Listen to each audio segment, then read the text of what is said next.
G'day, legends! That was a phenomenal fight night card. I know, it had some downers during the middle of it. I feel that. I agree with you. It's one of those weird ones, though, because for as many of the downer moments that we had some sick finishes, we had some moments of controversy, we're going to have things that we're going to be talking about and breaking down literally forever. Like with last week's pay-per-view, we had moments of history happen in this fight night card, and I am talking about the acting from Barcelona. But then also we had the main event, we had the co-main event. I had lost all hope for the co-main event, but again, I've got to get myself riled up because like I announced last week, WMMA is back. And so is Rose Namajunas. Rose Namajunas is back as well, and the actual co-main event delivered. Andre Petrosky in the fight of the night. Not the fight of the night, in the feature fight of the night didn't deliver, but he's a communist. They're never going to deliver what they promise. They suck. And then, of course, there's Kamaru Usman versus Buckley in the main event, which was bloody awesome. And I say to you now, dear people who choose to come and click on Dougie's Corner, yeah, I was wrong. I was wrong. And I don't mind copping this one on the chin, no diddy. I don't mind copping this I was wrong on the chin at all, right? I said going into this, I feel like I was giving Kamaru Usman a lot of credit. Let's recap it quickly, right? The Leon Edwards 2 fight was quite close until the head kick. The Leon Edwards 3 fight was pretty close with all the cage grabbing. The Kamaru Usman fight was 10 days off the couch, a weight class up. I gave Kamaru Usman quite a lot of credit, but I did feel like, look, that Leon Edwards 3 fight did happen. You know, Kamaru Usman started to show holes. Buckley did quite good against, what's his name? Nasruddin Rozaboyev. You know, he showed good scrambling in that fight against bloody Sean, the Wonder Boy. He showed good takedowns and grappling. He had the momentum. Kamaru Usman has been out for 2 years. I was quite happy to say Kamaru Usman is done. You are not going to come back the way that you used to look after being so old and out of the game for so long. And not only did Kamaru Usman come back the way that he used to look, he came back the way that he used to look. And what the hell am I saying? I'm saying he came back the way he used to look. He didn't come back like champion Usman. That wasn't the Usman that we saw. No. He went all the way back. He went all the way back to 30%. That's 70% of my powers, Usman. He went back to the Usman that got him to the dance. And how rare is it to see a fighter reach all the way back in time and go to what got them to the dance? And that was a heavy grappling forward pressure Usman. And he's grappling as much as Buckley has some decent scrambles half the time. There was a real mixing pot of what was happening in this fight. There was Buckley not quite having the scrambling and the pacing that he needed to get back up, but he was trying to get back up. Whenever Buckley was posting on his elbows and trying to work his way back to the cage so he could, you know, when you're a fighter trying to get back up on bottom, you got two things to do. You either got to get your hips to pop out on either side, and if you can't get your hips to pop out on either side, you got to elbow shuck your ways back up to the cage, try and build off the back of the cage and slowly start getting back up. Now, but whenever Buckley was trying to do that to the levels that Buckley could do something like that, Kamaru Usman would scoop, Khabib Nurmagomedov style, scoop under the hips. So when a wrestler is on top, he's working his top position, he's working his hips, he's looking for his ground and pound. And when Buckley was starting to get some success and wriggle in the direction that he wanted, Usman gave up on the elbows, moved back down and dropped position, got his hips around the waist, got his leg locks, got his legs around Buckley's legs, did the Khabib Nurmagomedov, and pulled Usman away from the cage. Not massively into center, you know, not Marab picking him up and putting him over his shoulder, but just a couple of inches enough away from the cage where Buckley had to start rebuilding his entire getting up strategy. It was a mix of masterfully done from Kamaru Usman and not that 10%, 12, like just a little bit more skill that Buckley needs to start building his base to getting back up. And that met in this middle point, which was Kamaru Usman just being dominant. And it was Kamaru Usman of old. It was amazing to see it. He just started hammering. Once Buckley started realizing, like, I am cooked here on bottom, that's when Usman really started to open up and start raining down elbows from the top. This is the difference between I am just holding on for dear life grappling and I'm trying to put time and points on the board versus I'm getting on top and I'm raining down ground and pound. You know what I mean? This is that fluffy Hernandez kind of grappling that I love to see. This is when MMA is at its highest, most fun level. When you've got a Kamaru Usman who knows how to sit on his jab and throw, when you've got Buckley who's swinging big-ass winging shots, and then you've got the old grappler in Usman that's not just grappling to burn off time on the clock, Pantoja backpack riding, you know? Aljamain Sterling backpack riding. That's not the grappling that we're seeing here. We're seeing top pressure grappling, ground and pound, trying to cut open Buckley, does cut open Buckley, keeps turning Buckley's head so that cut is exposed and keeps aiming for that over and over again.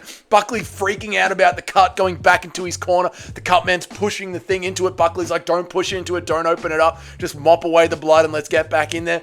Just phenomenal stuff, man. Phenomenal stuff. Then we get into the last round. Buckley understands the assignment.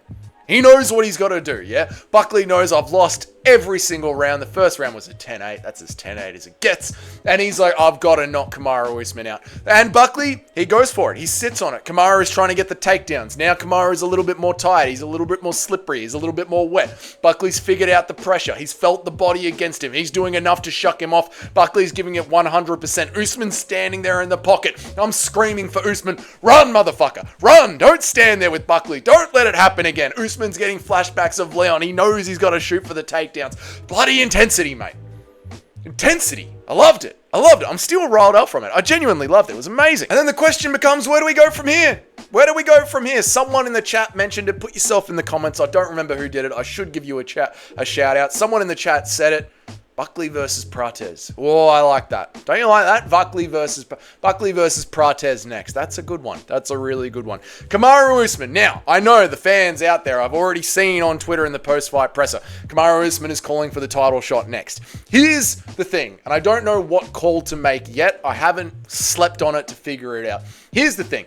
Would they give Kamaru Usman a title shot off that fight, even being 3-1? Yeah, being three losses down. Absolutely, they would. Absolutely, they would. They would. They gave Chito Vera a title shot. They're trying to give Yair Rodriguez a title shot. He technically still doesn't have a win in his last 3 fights over a ranked UFC opponent. It's the modern day UFC. They'll give anybody with a name a title shot, and Kamaru Usman is the fan favorite from back in the day during 2019 to 2022 when the UFC got its 70% fan boost when it was the only thing on television. Kamaru Usman is that champion from that time. He is massive. That is enough in modern day UFC to warrant a title shot. It's just the way that it's been forever. They quite literally gave Stipe Miocic off a loss of 4 years of retirement. Anybody with a modicum of selling ability will get a title shot. But unfortunately, this is the welterweight division, and it's very, very busy. What I would like to see from Kamaru Usman is for him to go in there and have that Belal Muhammad fight. Belal will be back. Usman didn't get injured. We've got to do JDM versus Islam Makhachev. JDM is going to win that fight, but he is going to get beaten up. Let's not pretend that Islam Makhachev is anybody's scrub. Islam Makhachev has got that great Muay Thai down the middle, and it's going to be a bloody war. So unfortunately, we have got until the end of the year until we get Islam Makhachev versus JDM, and then probably 6 months after that for Usman to get his shot. We're looking at another year for a 38-year-old Kamaru Usman. And I just made this mistake. Good Lord help me. I just made this mistake. Usman won't come back and beat Buckley. He's been gone for 2 bloody years. He won't look that good. Another year? Another year? I mean, Usman's having Volk levels of success, man. You know what I'm saying? Like, the clock has ticked past its prime. Yeah, the banana's gone brown, mate. It's time to turn it into banana bread. Like, at what point is Usman going to be able to hold on to this level of competition? It's phenomenal what he was able to do in there against Buckley. It's phenomenal. It is phenomenal what he was able to do in there against Buckley at 38 years old. He made Buckley look like he had no business being in there with him. Insane, mate. Insane. So good on Usman. I want him to have his success now. He's got to have his success now. But unfortunately, we're like 4 or 5 months away from JDM Islam Makhachev. Maybe 4 months away from JDM Islam Makhachev. And then 6 months away after that. It's just too much bloody time. So I don't know what to do with Usman. Time is not in his favor, and he's in the busiest division there is, and the UFC doesn't move quickly. So that's that, and we'll be talking about that. We'll break that down in the live streams, and that's the conversation going forward. That's where we are right now with that. Let's move on to Rosa Namajunas versus Miranda Maverick. WMMA is back. I mean, the first fight as well was WMMA, and I didn't watch it, but apparently it was quite good, and maybe I should go back and watch it. Instead, I was watching the dirty boxing. But I mean, WMMA is back, and Rose Namajunas, she's from 2019. I mean, what are we doing here? Why are we talking about Rose Namajunas? Because she still bloody got it, mate. Because she still bloody got it. Round 1 was phenomenal. Round 2 I zoned out, but that's okay. Round 3 was phenomenal scrambling, and I shouldn't have zoned out. That's on me. That's my mistake. And quite frankly, it's Andre Petrovsky's fault that I zoned out. Because I was feeling so low from watching Andre Petrovsky not know how to fight MMA and being bad at MMA that it put me to sleep. And then I already had a preconceived idea. I was like, why am I watching Rose Namajunas in 2025? I don't need to see this. And then by the time I had snapped back into it, the fight was over, and I went, you know what? That was actually a bloody good fight from Rose. And I've got to remind myself that WMMA is back. So that is on me. Right, next one up. Cody Garbrandt versus Raul Barcelos. Cody Garbrandt looked like Cody Garbrandt of old in every single way possible. And Cody Garbrandt has had many stages of his career, where I mean the Cody Garbrandt of old. There was the Cody Garbrandt that looked like he was an absolute world beater against Dominic Cruz back in the day. That Cody Garbrandt died the second that fight finished. And then there was chinless Cody Garbrandt. But Cody Garbrandt's chin is back. So then we went on to the more recent Cody Garbrandt. Cody No Lungs Garbrandt. Cody Garbrandt. And he can't help himself, mate. He does the exact same thing every fight. He opens up strong. He lands a couple of very weird and wide open combinations where he doesn't mind just hitting your guard a couple of times to get you to open up your guard. Cody plays tricks with you when he's early in the fight, yeah? He's going to come through the center with jab, then he's going to open up with these big rangy hooks on your guard. And you're going to feel the shots on your guard, and your guard's going to open up a little bit, and that's when he'll pop down the center or open up with a hook straight down, with an uppercut straight down the center. And Cody was having success with that in the first round. And then he starts doing his little TikToks. You can't see me, mate. You can't see me hitting your shoulders. That's Cody. Then he gets into the 7th minute of the fight. Yeah, which unfortunately a fight's 15 minutes. You know? This is bad for Cody. But to get to the 7-minute mark, he completely gasses out. And Barcelos starts to steamroll over him. So what do you do with Cody Garbrandt? You're 3 years old. You're gassed out against a 38-year-old. You're a gatekeeper, and you are a gatekeeper. And I can't believe I'm saying this about a former UFC champion, but you are a gatekeeper for people coming off the Contender Series.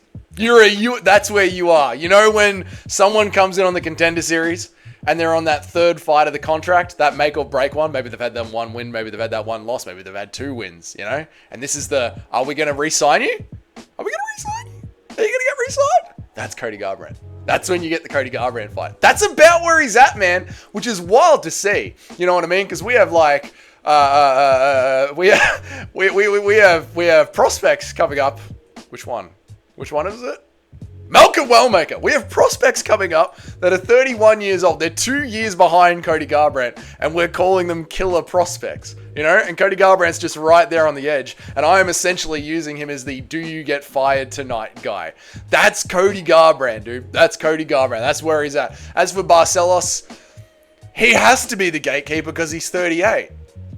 You know what I mean? The UFC are not building any kind of hype or action against a 38-year-old. They're not putting him in the rankings, loading him into the UFC 5 video game, loading him into the UFC 6 video game, killing off up-and-coming contenders. Like, they're not doing that with the 38-year-old because he's going to fall off a cliff in 2 years. There's not enough marketability there for him.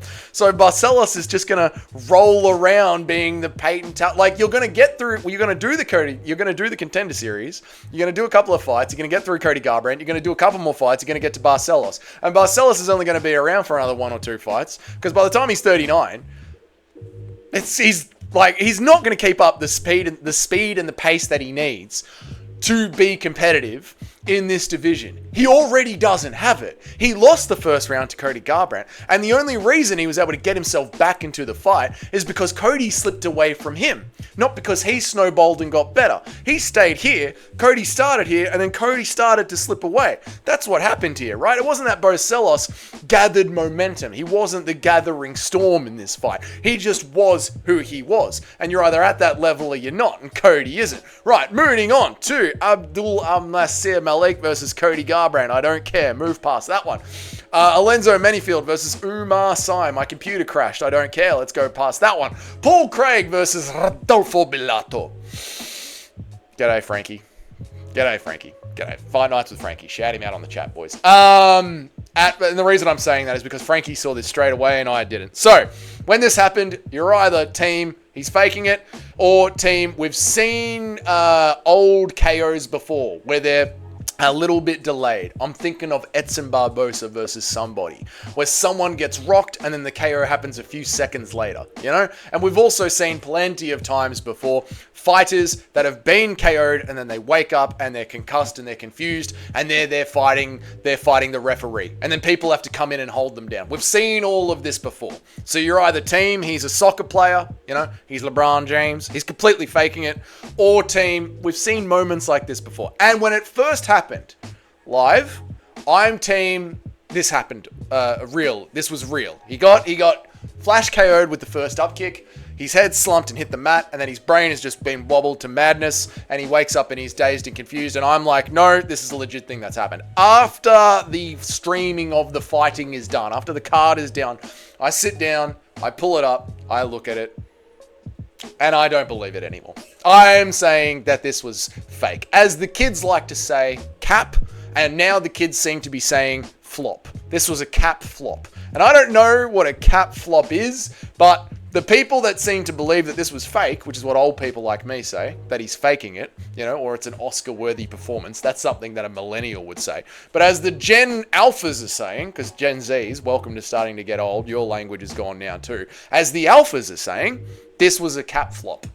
And I believe it was a cap flop. So I'm putting this in the cap flop category. Well, can we just go back to using words? Like fake? Can we just... You're not making it easier by adding on all this. What are we doing? What are you doing out there, Twitter or TikTok? Just go. It was fake. He faked it, and I think he was faking it. I think he was looking for the. I don't want to keep fighting. I'm gonna get a win here if I just sell this, right? It makes sense. You know, I've just been brutally upkicked. I'm going to get the win. Let me just sell this. Put a little bit of salt on it, little bit of sauce on it, little bit of coriander on it, and you're done. No. No. It was fake, and I don't believe it. And good on Paul Craig. Good on Paul Craig. Although he did do the illegal upkick, you know, it is what it is. It is what it is, but I believe it was fake. Michael Chiesa versus Court McGee. I'm going to make a video about this completely. Ron Olk in my chat figured it out. He figured it out. There's a question going on around the entire MMA community of what has Michael Chiesa done to get himself such a good run in the UFC? Ron Olk figured it out perfectly. It's a perfect video breakdown. I'm going to make the video. What did Michael Chiesa do to deserve this great run in the UFC? Nobody spoil it down in the comments. Eric, do not spoil it down in the comments. Save it for the video. Do not spoil it down in the comments. My live chat, I repeat. Next one up was Malcolm Wellmaker. Was it Smotherman or Mel? No, it was Malcolm Wellmaker versus Chris Matinho. How bad is Sean O'Malley? Very bad. What do I mean by that is Wellmaker he's amazing. He's amazing. He's the real Sean O'Malley. Sean O'Malley has been sold to you as this KO artist, and I brought this up last week when I did it's getting dark very quickly, isn't it, boys? And I brought this up last week when I did the breakdown of all of Sean O'Malley's knockouts in the UFC. And I said there are a lot of TKOs. In fact, they're all TKOs. But Sean O'Malley gets sold to you as this knockout artist because the UFC just shows you the ref waving. They show you the knockdown, and then they show you the ref waving it off, and then they show you O'Malley emoting, because that's the most important part of fighting. You're emoting at the end. Anyway, that's how Sean O'Malley's been sold to you, as this KO artist, when he isn't. He's a TKO emote merchant, whereas Wellmaker is the KO artist. Now, he's 31. His prime is going to be at 33. 3 times a year, we have got 9 fights. Or thereabouts. Who cares? We got 9 fights. We need to manage his career. 6 fights? 31, 32, 33, 3 fights a year. We got 6 fights. It's been a long day. Shut up. 6 fights. We have to manage him like Paddy Pimblett. And I don't mean like give him the easiest run ever, but manage him, like curate him. Don't just give him whatever shits out at the apex, yeah? Curate Wellmaker here. You got 6 fights to get this right, and I reckon we can get it right. All aboard the Wellmaker train. Off we go. Jose Ochoa versus Cody Durden. I'm happy Cody Durden lost. What happened to Cody Durden? Who the fuck was that guy? This tall, brown-haired gentleman. Cody Durden is a thickly built, thickly set, shaved head, slightly blonde. Who the fuck is this guy that is pretending to be Cody Durden? Get slept, mate. Ricky Simon versus Cameron Smotherman. Why are we surprised? This is what Ricky Simon usually does. He slept Basharat, and thank you, Ricky. I hate the Basharats. I hate them. They are jab and teep and pepper and have sparring match merchants. So thank you, Ricky Simon, for sleeping Basharat. But this was a standard Ricky Simon fight. You are not getting any levels of hype. Ricky Simon, if you want to fight like this, you will get put on the Garbrandt train, you know, the green train, the unfortunately the same train that Fluffy's been put on, even though Fluffy's not a boring wrestler. But there's a certain way your career gets built when you fight like that, and Ricky, you have locked yourself into that. Philip Rowe versus Angelosa was a very fun fight. It was a very great fight. Great fight. First round was dog shit. Rounds 2 and 3, absolute cinema. I instantly got the MMA hard on in the fizz, and I was excited for the entire event. Amazing event. I've got to score it out of 10. How do you score this out of 10? Because the co-main and the main were great, and there were some great controversial moments in the middle. I've got to score it out of 10. For some reason, I score every fight card out of 10 now, and I have to score this one out of 10. Oh, it's not a 6. It was better than a 6. Look at me. I feel alive after watching that. But it can't be an 8 because there was so much shit in there. So it's got to be a 7. It's got to be a 7, but it deserves more, which is weird because I'm the one doing it. 7.5. Fuck it. There we go. 7.5. All right, I'm out of here. Everyone, thank you so much for watching this. I appreciate all of you. Thank you for everybody who joined me on the stream. Every single bloody one of you. Every single bloody one of you. Appreciate all of you guys. If this is your first time here, g'day and welcome. My name is Dougie. I make an MMA video every single day of the week, and I try and go live at least 3 times a week. If you want to know when all that happens, that's what the subscription button and the notification bell is for. Let me know down there in the comments about the things that I've brought up in this video. That was good, wasn't it? And if you're one of the paying members of the channel, or if you've been gifted a membership, probably gifted a membership with the way that OTM has been slapping them out there, thank you so much. Your names are up on the next slide. And until then, I will see you all in the very next video. Have a good one, boys. Bye.